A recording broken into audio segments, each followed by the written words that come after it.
Sorry to break it to you, but nobody lives forever. So in your estate planning, how do you decide who to appoint as your executor? Today we talk about how to avoid a costly mistake. Then, if you're going through a divorce, find out how to protect your money. And are your banking fees just too high? Discover if you're getting your money's worth. All this and more coming right up on The Wealthy Life.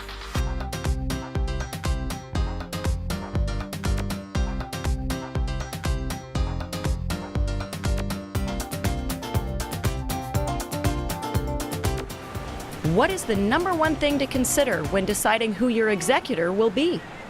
Somebody with character, I guess. Somebody who's not going to take advantage of you.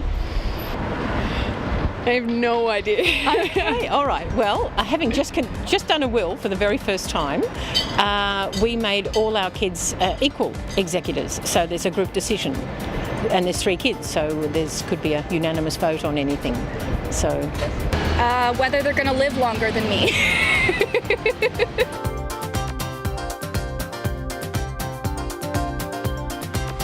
Well done. You're finally getting around to drafting your will. But who do you appoint as your executor? Today's guest is Joan McCauley, a senior estate and trust specialist. Joan, welcome to the show today. Thank you. It's a pleasure to be here. Tell me exactly what you do and what you love about it.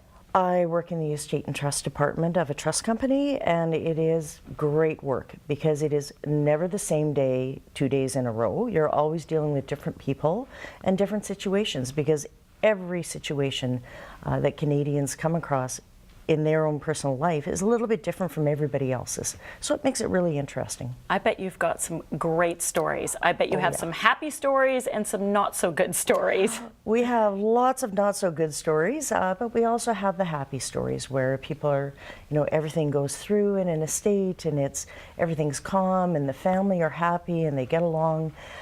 And then there are the other ones where people don't necessarily get along all the time. So if people don't get along, how do you prevent that or minimize that ahead of time?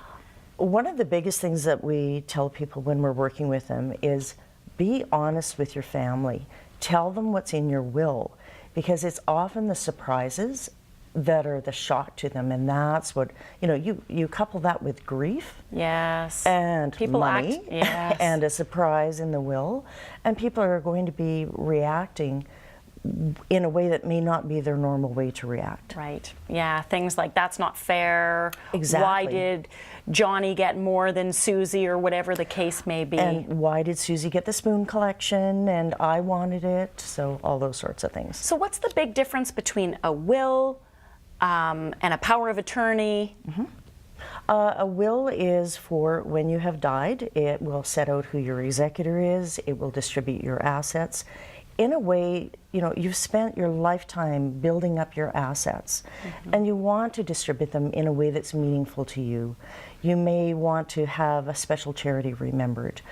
You may want to have a family member have a certain piece of jewelry that has significance to your family, and that they love that part of their heritage, and so it'd be really meaningful to them. So that's a great part of what we do, is we have the opportunity to help people make those decisions as they go through. So the will is all about leaving the estate. Exactly. Whereas the power of attorney is only good. It's only good until the person dies. That is for when somebody has lost mental capacity, or in some cases, people may decide, I want to travel, I'm older, I want to enjoy my life, I want somebody else to manage my finances while I'm traveling. Yes. But it is important for everybody to have a power of attorney. It's as important, if not more important, than having a will. So you need to have the power of attorney while you're alive, Right. the will for when you're no longer here. Exactly. What do people need to consider before writing their will? Oh, they need to consider a lot of things. They need to think about who is going to be their executor. They need to think about, has there been a family member that perhaps they benefited during their lifetime, and now they want to equalize the distribution of their estate. And they can do that through the will. But again, it's important, let everybody in your family know what's in your will. What happens if you don't have a will? Oh, well, that becomes very problematic. Now, if it's a couple and they have everything joined, they have all their designations of beneficiary on their registered plans and insurance in place, maybe it's not as big a deal. Okay. But if you happen to be the last person to die, or if they've held assets in their own name, it may be that you work with a financial institution, and if you have assets in your own name, the financial institution can't actually even talk to the spouse about those assets if they're solely held, if there is no will. You just got to pay attention. You can't have your head in the sand on this. Exactly. What is the big question you think Canadians should ask? Oh, the big question is, who should I be naming as my executor, my trustee, or my power of attorney? That's the big one. Fantastic. Don't go away. Find out how to choose the right executor when we return.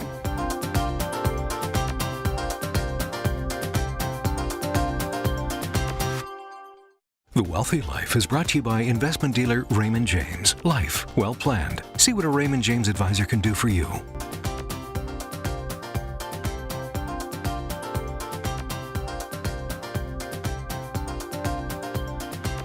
Welcome back. We're here with Joan McCauley to find out how to choose an executor for your will.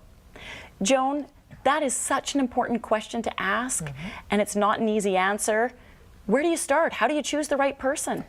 There's three things that you really should look at. Number one is, what is your personal situation? Number two, what are your assets? And number three, think about the person that you're considering naming as your executor. Those are the three things that you really need to think about. So in your personal circumstances, what do you mean by that? Well, if you have a blended family situation where perhaps you want to leave your estate to your children from your previous relationships, that can create some issues if your will isn't structured properly. And in some cases, you probably should have a marriage contract that also mirrors that will. Oh, I can just imagine all kinds of horror stories.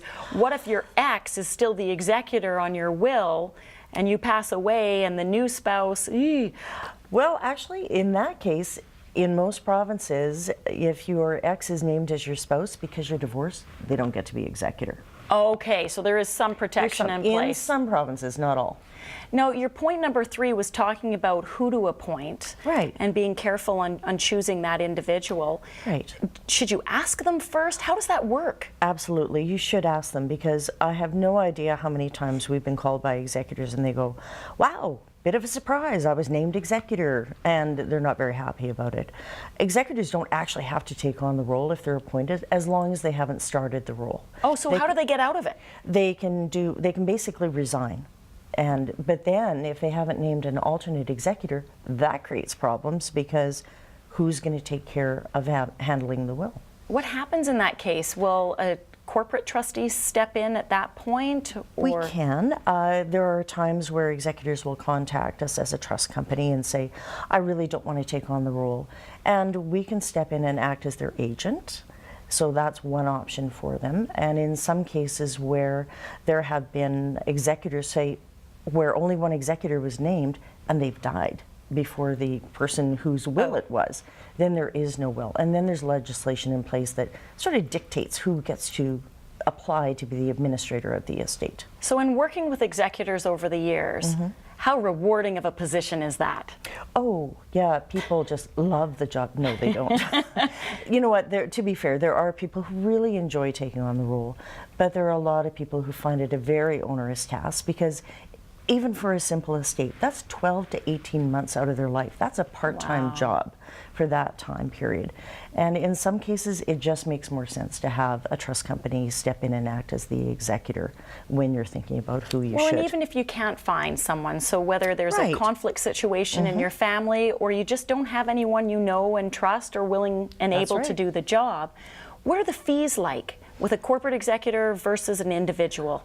Versus an individual, sort of rule of thumb is that individuals can charge maybe up to 5%, depending on the complexity of the estate. Okay. Whereas trust companies, you can enter into an agreement when you write your will, and you will know what the fees are in advance, and they'll be, you know, the trust company will stick to those fees when it comes time to administer the estate. So there's absolutely no surprises at that point in time. None whatsoever. And for those viewers who are interested in more tips on how to select the right executor, contact us at thewealthylife.com and we'll send you this workbook. Joan, any final words of wisdom you suggest for viewers today? I would suggest that everybody go to a qualified estate lawyer to have their will drafted. It is so important to have your will really reflect in a meaningful way what it is that you want to have happen to your assets and to help keep your family intact. I couldn't agree more. Joan, thank you for being on the show today. And stay tuned. Up next, we'll find out how to protect your money in a divorce.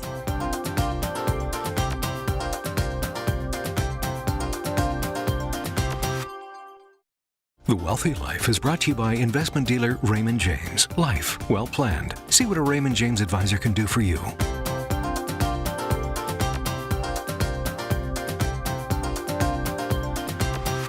Are you or someone you know going through a divorce? Find out some tips to make it go a little smoother. With us today is Filomena May, a financial advisor with a great deal of experience working with people going through a divorce. Filomena, welcome to the show today. Thanks for having me. Tell me your story. How did you get interested in working with people in divorce? Well, I've been an advisor for a long time, but 6 years ago I went through divorce and it was a really emotional time. And I don't want people to have to experience what I experienced or lessen the effects of it because it's so easy to get opinions from friends, family, coworkers, and then what decision do you make? Everyone's telling you what to do, kind of like planning a wedding and everyone's got advice, or having a baby, everyone's got advice. Yeah. How did you keep yourself clear and focused through that time? You've got the strong financial background, but you're only human. You would have gone through emotional turmoil. How did you stay focused? Well, it was very difficult, but I just had to get back to reality. You know, looking at the black and white of the finances, focusing on business, being with my kids. So stay focused on the important things. Absolutely. In life. Was there anything that you learned from that you want to make sure other people do differently and don't do it the wrong way? Well, I mean, for me, I walked away from child support just to be able to have more time with my kids, and I didn't want to fight anymore. I didn't want to go to court, so it was really tough. So you gave up because your priorities were your children, which is a great priority to have, but it cost you money. And I didn't want to see my kids see us fighting. What are some of the horror stories that you see when working with clients? Oh gosh, a lot. But one is, I mean, I've seen people fighting over silly things, and when the lawyer bills add up and what they're actually fighting over, the lawyer ends up getting more. So really picking what you're going to bat for, and is it realistic? And learning to take the emotional out of it. Why people just fight for the sake of fighting is beyond me. But again, we're only human, and sometimes our emotions take charge. Well, we're still caught up in suffering and still coming to terms with what's happening. And sometimes you need to just step back and get that outside opinion with some trusted professionals that will keep you focused. And it may not be the lawyer, because the lawyer might be the one trying to get you as much as they can. What are some of the differences between the lawyer, the accountant, and the financial advisor? Do they look at things different or the same? Oh, totally different. I mean, the lawyer focuses on the child support, the spousal support, the division of assets, but in a different way than the financial advisor. The accountant focuses on the tax benefits, which are also huge and will change. Yes. So by having that communication between the three parties, that really helps solidify a plan. Now, have you been in a situation where you've uncovered some assets that your client didn't know about? Absolutely. I was sitting in the lawyer's office going through all the assets and then just listening to the conversations of what the other spouse did and being familiar with some of the plans. So there was a situation where there were $250,000 of stock options that were overlooked, and I was able to pinpoint between the tax return, the pay stub, something didn't quite jive. Wow. So having that extra set of eyes in that case was worth $250,000. Absolutely. Do you ever see people staying together because they're waiting for an inheritance to come, that they want to get half of that too? Or they may be trying to speed up the process because an inheritance may be coming because they think that the spouse is going to get it. So typically that is excluded from division of assets. Same with lottery or money that potentially came in prior to marriage. So by having that information and potentially looking to work things out rather than focus on who gets what, is a better use of time. Do you see people setting up marriage agreements in the early years of marriage, and do they work? Have you had to deal with that? I haven't seen very many prenup agreements, and just seeing what I do see, it would be helpful and it would make things a lot smoother. Well, at least people have a documented record of what they agreed to.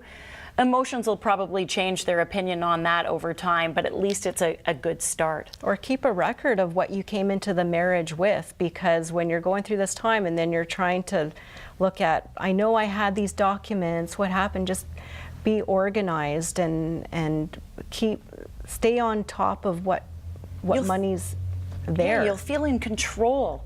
What are some of the things that people commonly overlook?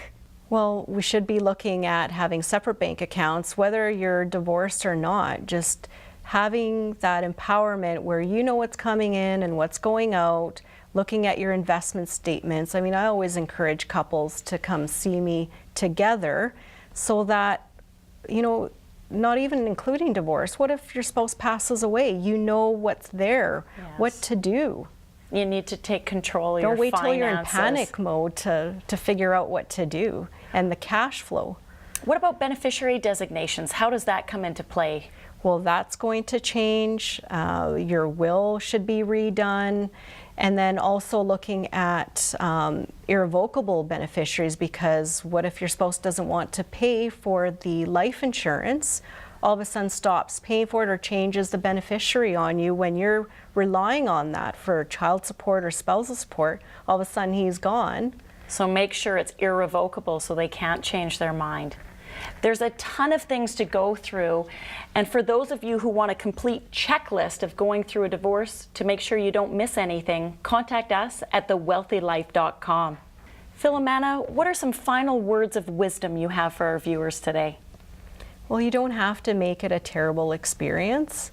Communication is huge, and also just being able to take adversity and failure and seeing it as a way to grow. And I mean, I can speak for myself.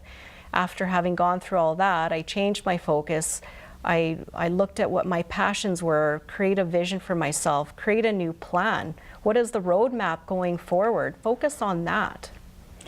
And if you can do it, anybody can do it, because you're going to be there to help. Absolutely. Thank you for being on the show today. Thank you. When we return, discover if you're paying too much in banking fees.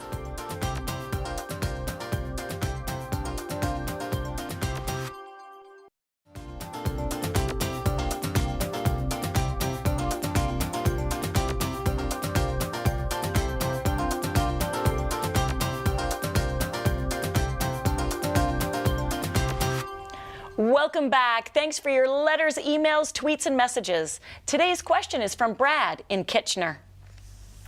Dear Sybil, I'm a small business owner looking for a better business checking account without any fees.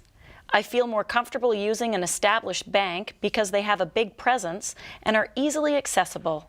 My current setup requires me to keep a minimum balance of $2,000 in both my personal and business accounts. By doing so, they waive the $60 per year annual fee. Is there a more efficient and beneficial setup I could be using for my business finances? Many thanks, Brad. Well, Brad, I understand why you would like to get everything for free, wouldn't we all? But the banks actually do provide you with a valuable service. At least I hope you do find it valuable. Fees are okay as long as you're getting your money's worth. And the banks, as we all know, are not a non-profit organization. Just to have a little fun with that, I always joke with people, if you're tired of paying fees to the banks, buy some shares in the bank instead and they'll start paying you a dividend. Not a bad strategy. But back to your question. The $2,000 that they require you to keep in your account, I assume you'd like to do something a little bit different with that. It depends on your risk level and how comfortable you are with volatility in stock markets to determine what rate of return you may be eligible to earn over time. The Coles Notes version of your situation, you're saving $60 a year on a $2,000 bank balance. That equates to 3%. So putting it another way, it's like you're getting paid 3% on your $2,000 that you have sitting in savings, because that's the $60 you no longer have to pay. If you think you can invest at a higher rate than 3%, then it may be worth your while doing that and paying the bank the $60 that they ask for in fees. That way, your $2,000 can earn whatever rate of return you think is possible, as long as you're going through the ups and downs and comfortable doing so. Some other things to consider are the other services the bank may offer you for that low fee. Are they doing wire transfers, e-transfers? Can you write checks? Can you deposit checks online? There's a lot of different things that you're probably getting for that $60 a year. Not to mention, having that $2,000 sitting there in cash is ready and waiting for you when you need it. So the bottom line, I think the $60 isn't a bad deal. And that wraps up this edition of The Wealthy Life, helping Canadians make smart financial decisions. Go to thewealthylife.com to become a member and receive free exclusive access to Wealthy Life workbooks, calculators, articles, and more to help you make the most out of what you have.